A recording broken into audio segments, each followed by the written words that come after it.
रावण लंका का राजा, एक महान विद्वान और शिव भक्त, लेकिन उसके जीवन का सबसे बड़ा रहस्य है उसके 10 सिर।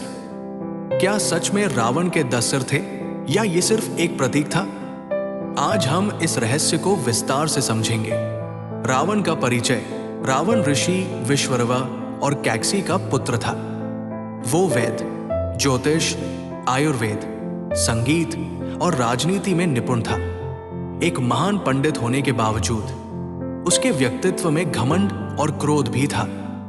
रावण ने लंका को सोने की नगरी बनाया और वहां समृद्धि फैलाई। धार्मिक अर्थ। वाल्मीकि रामायण में रावण को दशग्रीव कहा गया है, जिसका अर्थ है 10 सिर वाला। कथाओं के अनुसार उसका सिर काटने पर नया सिर उत्पन्न हो जाता था। ये उसकी अपार शक्ति और अमरत्व का प्रतीक माना गया। प्रतीकात्मक अर्थ। आधुनिक विद्वानों के अनुसार रावण के 10 सिर वास्तव में उसके अंदर की 10 प्रवृत्तियों का प्रतीक थे। काम, वासना, क्रोध, गुस्सा, लोभ, लालच, मद, अहंकार, मत्सर, ईर्ष्या, अहं, स्वार्थ, अन्याय, अनुचित व्यवहार, अज्ञान, ज्ञान का अभाव, द्वेष, घृणा, मोह, आसक्ति।